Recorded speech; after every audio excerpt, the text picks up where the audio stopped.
Domínios da mediunidade. Capítulo 3. Equipagem mediúnica. Conheçamos a nossa equipagem mediúnica, disse o orientador, e detendo-se ao pé do companheiro encarnado que regia os trabalhos, apresentou. Este é o nosso irmão Raul Silva, que dirige o núcleo com sincera devoção à fraternidade. Correto no desempenho dos seus deveres e ardoroso na fé, consegue equilibrar o grupo na onda de compreensão e boa vontade que lhe é característica. Pelo amor com que se desincumbe da tarefa, é instrumento fiel dos benfeitores desencarnados, que lhe identificam na mente um espelho cristalino, retratando-lhe as instruções. Logo após, caminhou na direção de uma senhora muito jovem e, designando-a, explicou: Eis nossa irmã Eugênia, médium de grande docilidade que promete brilhante futuro na expansão do bem. Excelente órgão de transmissão, coopera com eficiência na ajuda dos desencarnados em desequilíbrio. Intuição clara, aliada à distinção moral, tem a vantagem de conservar-se consciente nos serviços de intercâmbio, beneficiando-nos a ação. Quase rente parou à esquerda de um rapaz de seus 30 anos presumíveis e informou: Aqui temos nosso amigo Anélio Araújo. Vem conquistando gradativo progresso na clarividência, na clareaudiência e na psicografia. Em seguida, beirou-se de um cavalheiro simpático e notificou: Este é o nosso colaborador Antônio Castro, moço bem intencionado e senhor de valiosas possibilidades em nossas atividades de permuta. Sonâmbulo, no entanto, é de uma passividade que nos requer grande vigilância. Desdobra-se com facilidade, levando a efeito preciosas tarefas de cooperação conosco, mas ainda necessita de maiores estudos e mais amplas experiências para expressar-se com segurança acerca das próprias observações. Por vezes, comporta-se, fora da matéria densa, à maneira de uma criança, comprometendo-nos à ação. Quando empresta o veículo a entidades dementes ou sofredoras, reclama-nos cautela, porquanto quase sempre deixa o corpo à mercê dos comunicantes, quando lhe compete o dever de nos ajudar na contenção deles, a fim de que nosso tentame de fraternidade não lhe traga prejuízo à organização física. Será, porém, valioso auxiliar em nossos estudos. Movimentando-se algo mais, o assistente estacou diante de respeitável senhora, que se mantinha em fervorosa prece e exclamou: Apresento-lhes agora nossa irmã Celina, devotada companheira de nosso ministério espiritual.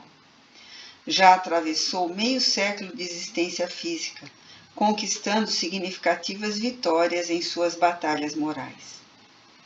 Viúva, há quase 20 anos, dedicou-se aos filhos com admirável denodo, varando estradas espinhosas e dias escuros de renunciação.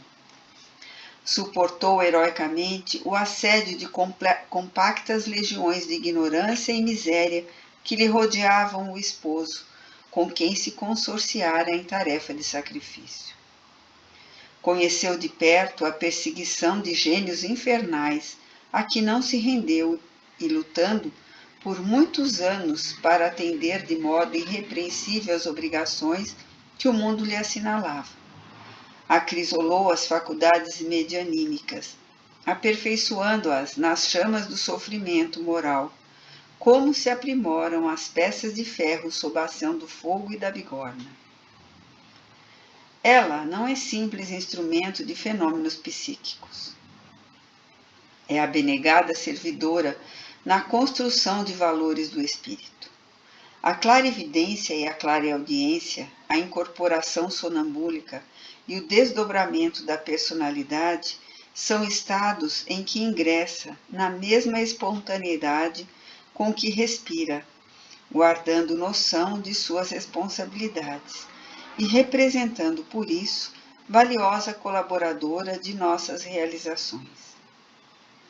Diligente e humilde, encontrou na plantação do amor fraterno a sua maior alegria, e repartindo o tempo entre as obrigações e os estudos edificantes, transformou-se num acumulador espiritual de energias benéficas, assimilando elevadas correntes mentais, com o que se faz menos acessível às forças da sombra.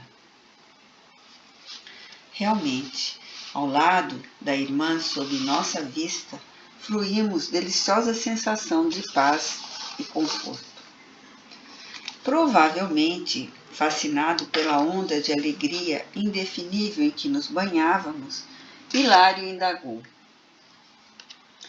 se extraíssemos agora uma ficha psicoscópica de Dona Celina, a posição dela, como a estamos registrando, seria devidamente caracterizada? Perfeitamente, elucidou Aulus de pronto. Assinar-lhe-ia as emanações fluídicas de bondade e compreensão, fé e bom ânimo.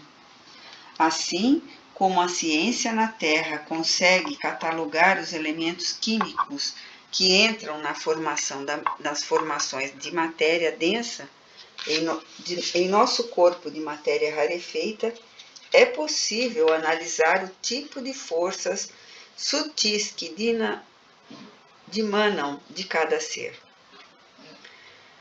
Mais tarde, o homem poderá examinar uma emissão de otimismo ou de confiança, de tristeza ou desesperação, e fixar-lhes a densidade e os limites, como já pode separar e estudar as radiações do átomo de urânio. Os princípios mentais são mensuráveis e merecerão no porvir excepcionais atenções entre os homens, qual acontece na atualidade com os fotônios, estudados pelos cientistas que se empenham em decifrar a constituição específica da luz. Depois de ligeiro intervalo, o assistente aduziu: uma ficha psicoscópica, sobretudo, determina a natureza de nossos pensamentos e, por meio de semelhante auscultação, é fácil ajuizar dos nossos méritos ou das nossas necessidades. Logo após, nosso orientador convocou-nos a exame detido junto ao campo encefálico da irmã Celina, acentuando: em todos os processos medianímicos, não podemos esquecer a máquina cerebral como órgão de manifestação da mente. De certo, já possuem conhecimentos adequados a respeito do aparelhamento orgânico, dispensando-nos a atenção em particularidades técnicas sobre o vaso carnal. E afagando-lhe a cabeça pintalgada de cabelos brancos, acrescentou: bastar-nos-á sucinto exame da vida intracraniana, onde estão assentadas as chaves de comunicação entre o mundo mental e o mundo físico. Centralizando a atenção através de pequenina lente que Aulus nos estendeu, o cérebro de nossa amiga pareceu-nos poderosa estação radiofônica, reunindo milhares de antenas e condutos, resistências e ligações de tamanho microscópicos à disposição das células especializadas em serviços, a funcionarem como detectores e estimulantes, transformadores e ampliadores da sensação e da ideia, cujas vibrações fulguravam aí dentro como raios incessantes, iluminando um firmamento minúsculo. O assistente observou conosco aquele precioso labirinto em que a epífise brilhava como pequenino sol e falou: não nos convém relacionar minudicências relativas ao cérebro e ao sistema nervoso em geral, com os quais se encontram vocês familiarizados nos conhecimentos humanos comuns. Nesse instante, reparei admirado os feixes de associação entre as células corticais, vibrando com a passagem do fluxo magnético do pensamento.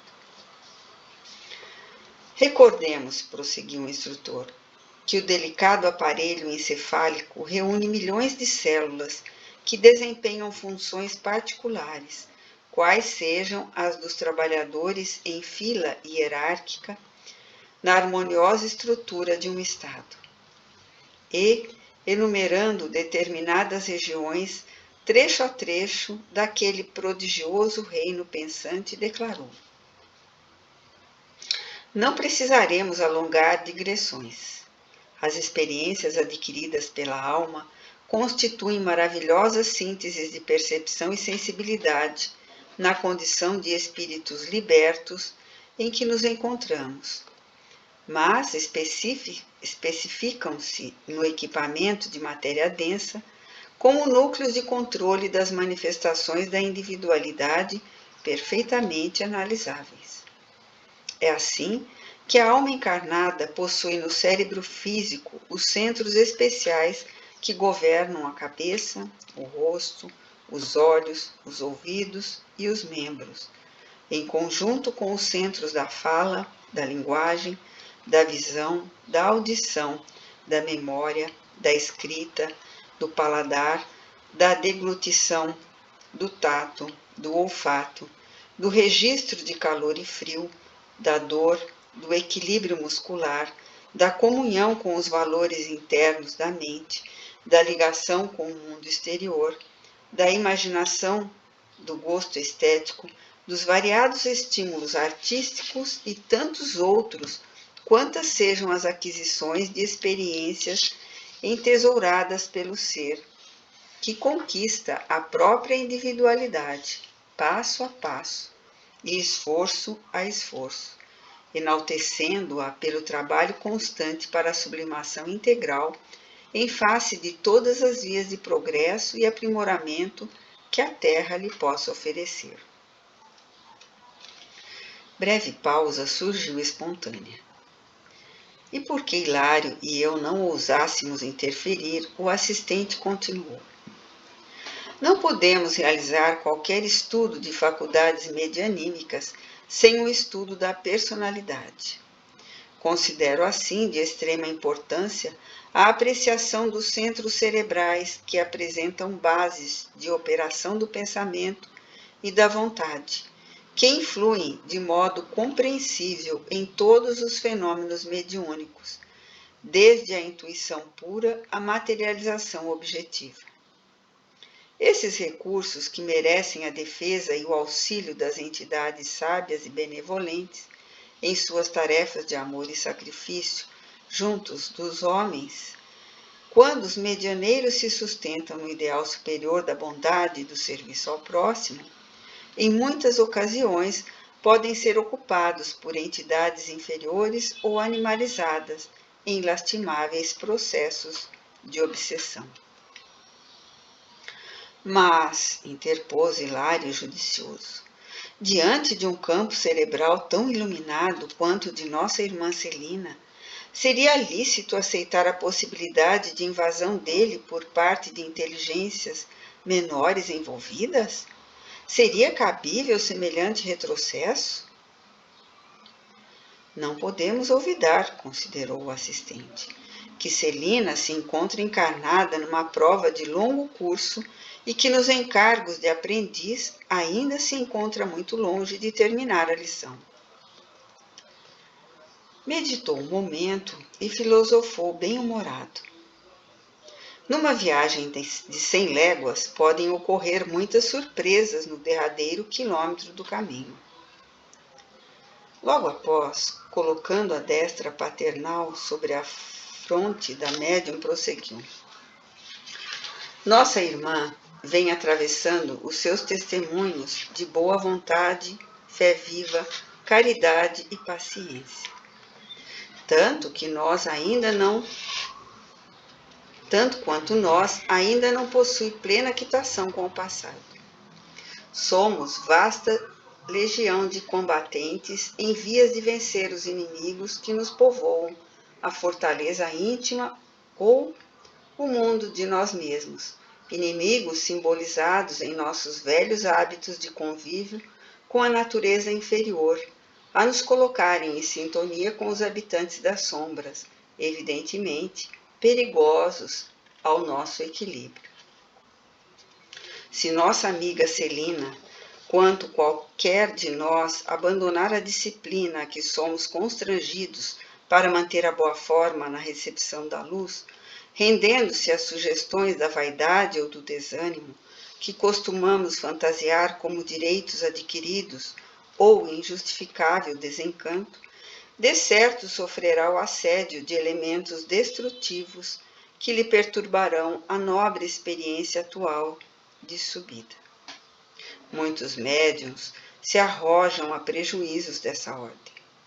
Depois de ensaios promissores e começo brilhante, acreditam-se donos de recursos espirituais que lhes não pertencem ou temem as aflições prolongadas da marcha e recolhem-se à inutilidade, descendo de nível moral ou conchegando-se a improdutivo repouso, porquanto retomam inevitavelmente a cultura dos impulsos primitivos que o trabalho incessante no bem os induziria a olvidar.